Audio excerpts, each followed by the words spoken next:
Alright, I figured I might as well do a haul video since, seeing that people generally tend to like those. This is a haul that I picked up yesterday evening. All I had to do was, come get it because they didn't want to throw it out. I guess I can recycle it. Most of this works as far as I know. I don't think any of it really has issues. So I was given these two, that GPU, that one there, this case, that system, which is garbage, this motherboard CPU RAM combo, and then those two these two motherboards up here. I'll go over everything in depth.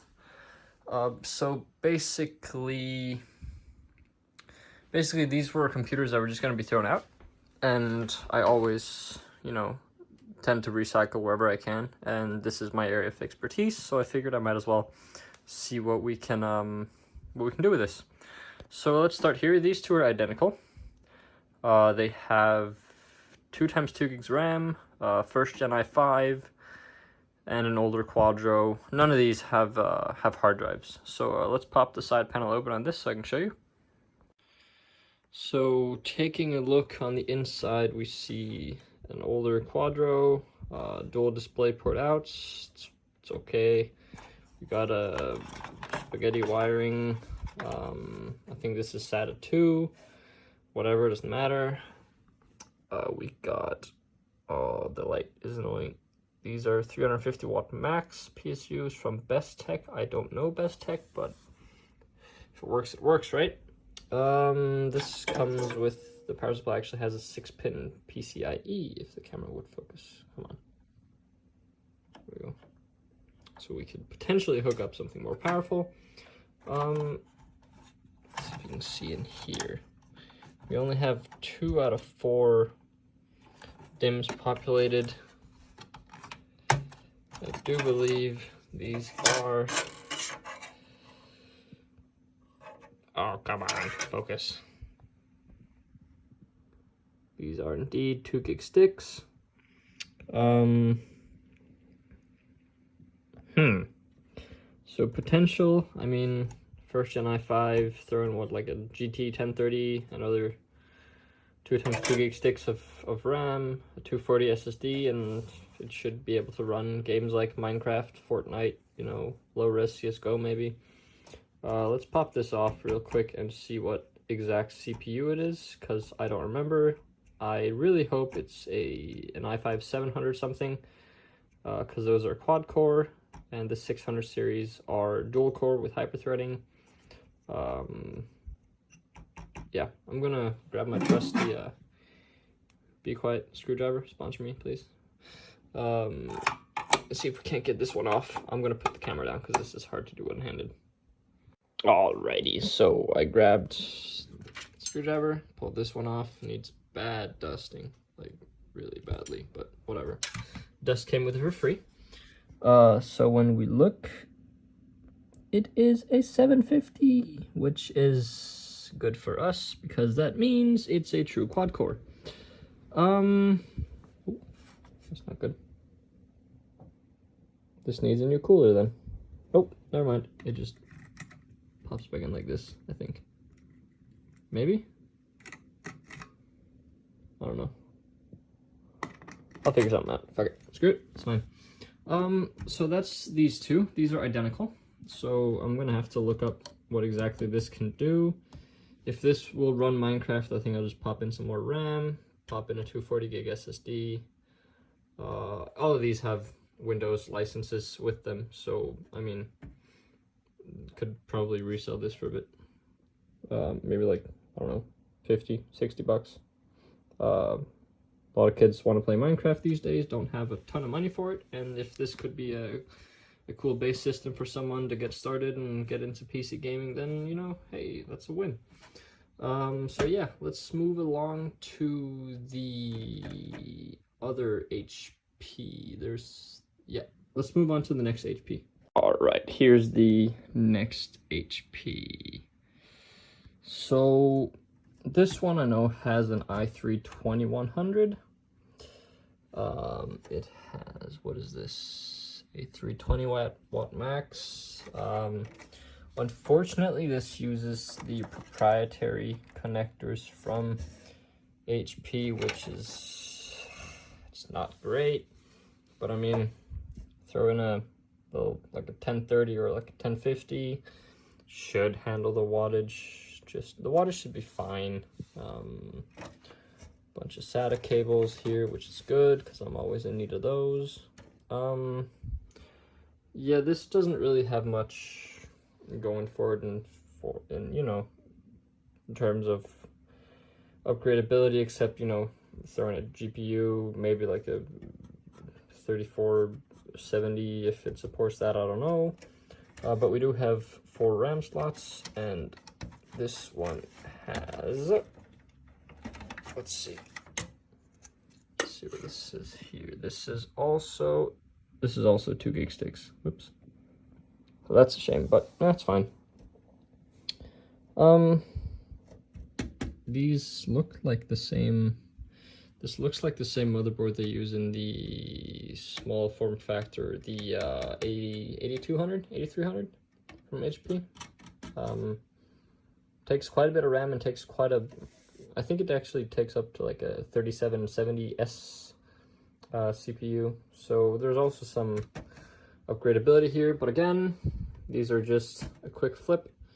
Probably also populate the last 2, 8 gigs of RAM, an i3 2100, and then maybe like a 1030, 1050, like a 1650 maybe. Should run fine. The only thing is there's no ventilation. Oh god, that is dusty. There's no ventilation at the bottom, so that could be an issue. But yeah, let's move on to the next one. All right, so moving on to the next one. This case was the one stood to the left there. I only took this for the case and power supply, which is I believe a 500 watt? Yes, 500 watts max. Anyway, I took this because it had those parts, and I was given this as well. This is an, let's see if we can get that, an i5 660. 2 times 2 gigs RAM. Should be fine for another one of these type builds, you know, some Minecraft, some CSGO, Fortnite. However, this is a dual core with hyper-threading, so it's technically an i3, but yeah, it'll be fine, I think. So yeah, that's broken coolers as well. There's not much here going for it. I'm gonna pull out the GPU, see what that is. As expected, it's a GT 240 1 gig card. Probably not gonna do a whole lot for us in terms of, you know, GPU power. But again, I only grabbed this because of the power supply and the case. The case is quite nice. It's very spacious, room for back vents, and yep, there's a space for a front fan as well. So we're gonna be swapping that into this, and maybe like a 1030 again, and it should be good. Now this behemoth, this is a huge tower. It's an old XPS, I believe it's a 720. It has branding on the front that says Core 2 Extreme. I did a little sneak peek last night. I know that it's one of the 6850, I believe, the QX 6850. Very weird opening mechanism. You kind of have to like yank it, and then hope it comes loose. There we go. Now, this is quite special because this is a closed liquid cooling loop.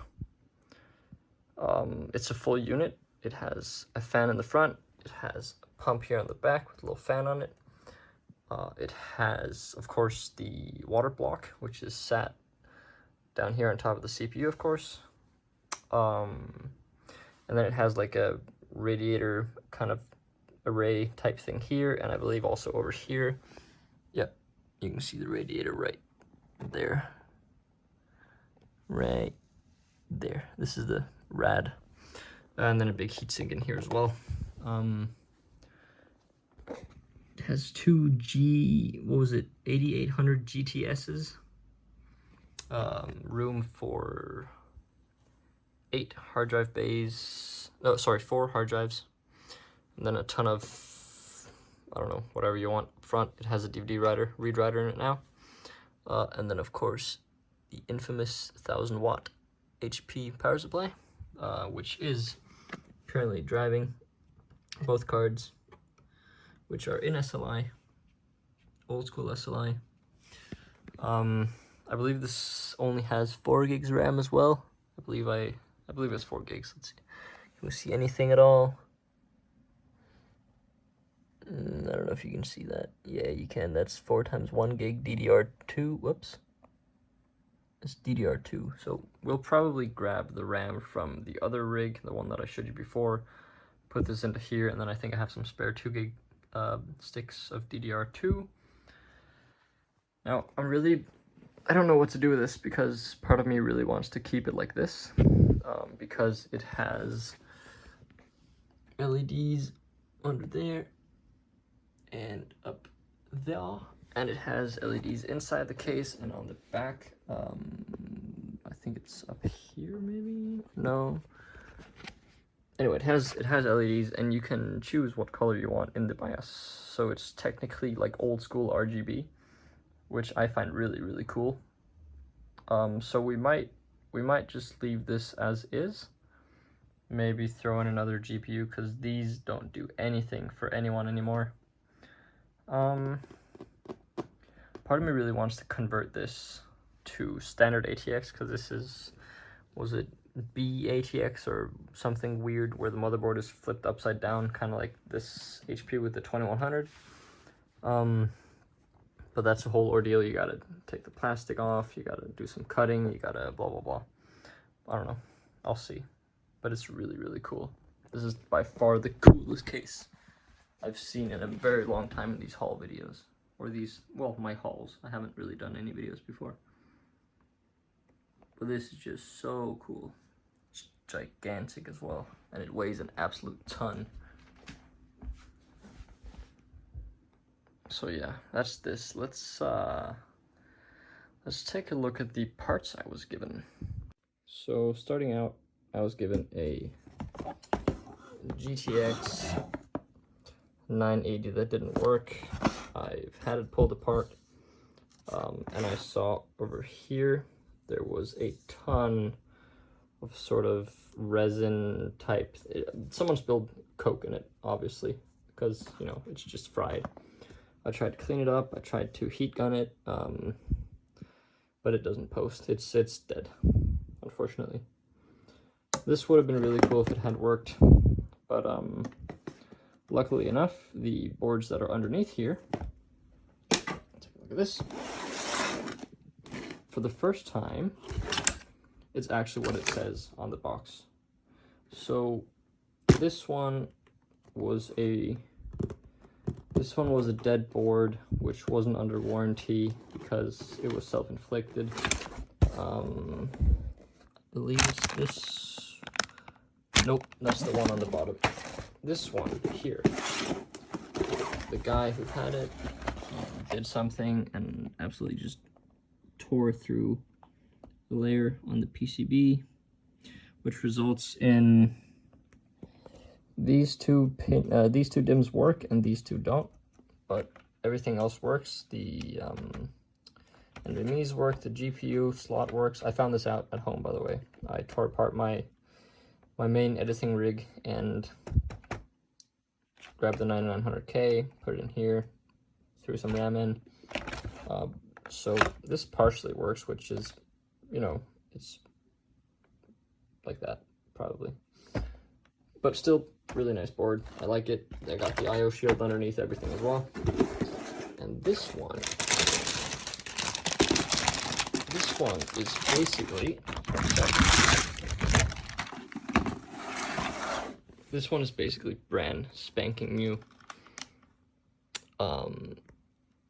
Someone did something to it and it didn't post, it didn't work. I think they might have bricked the BIOS or something and didn't know how to reset it. Got it home, you know, did the whole CPU in, RAM in, pulled out the BIOS battery, you know, did the cycle, removed the pins, blah, blah, blah. And on the second attempt, after it's done all the reconfiguring, it booted. So this is a brand new board, which just needed a little bit of work that we can hopefully build something with. So this is pretty freaking cool. This is the second Z390 board in my possession. Well, technically the third because of the other one, but apart from my own, this is pretty cool. This is one of the better things I've ever gotten from, you know, picking up junk. I mean, this is obviously not junk, it's brand new, but also IO shield and everything is in here. It's down there. I even got the got the M2 screws. So that's pretty cool. So yeah, I'm going to show you the last one. This was one that I got. This is a PC I purchased very cheaply. It's one I sold at one point, and then they got a new one, and they asked if I wanted to buy it back, and I was like, sure, but what the price, and blah, blah, blah. So long story short, this is back in my possession. Good price. I'll show you that now. I'm going to pack this all away and fancy and blah. I'll be right back. Alrighty, so let's have a look here. So this is a motherboard from an old Alienware rig. One of those small, compact, like this wide and like double the height. So this is a 4th gen board with an i7 4790. Yeah, 4790. 2x8 gigs DDR3. I believe these are running at 1600 megahertz. Hopefully it says that on them. Let's see if it says that. It does not say speed. I believe it's 1600 megahertz. Anyway, it's not really that important. CX 600 watt. These are fine. It's an okay power supply. I mean, it works, so whatever. This, I believe, is a GTX. It's upside down there. It's a 750 Ti. Also not bad. The cool thing about this is it has onboard Wi-Fi, and I believe what I did way back when, I think this was probably a year and a half ago, I wired it up so the antennas would go out through the front of the case, and I believe I mounted them to the case. I'm gonna open it up and check. So yeah, one of them came loose down there, but this one stayed intact. I basically put it flush against the cabinet, the case, glued it on, improved the signal by a whole freaking lot, because it has this entire frame as an antenna basically. I'll have to fasten this again, but yeah, it's a pretty good system. This will probably be one of those, you know, throw in an SSD, and then someone else can enjoy, you know, some entry-level gaming. It runs pretty much everything with decent details. CSGO, Fortnite was never an issue. GTA 5 ran okay. Let's see, what else do people play? League of Legends, obviously, breeze. So yeah, this is a nice PC to see again. I remember building it. I actually cut myself pretty hard getting everything out of the Alienware case. Fond memories of that. But yeah, nice little machine, and I think that's pretty much it. I'll pan out to a full shot of everything. Alright, so basically that's a rundown of everything I was able to pick up this time. Let me know if you want to see the restoration of some of these machines, you know, cleaning them up, making them look nice, installing the hardware, and what we're going to do with them. So yeah, thanks so much for watching, and actually also tell me what you want to see with this, if I should convert it to standard ATX or keep it as it is. I'm torn myself, so yeah, let me know, and thanks for watching. I'll catch you next time. Bye.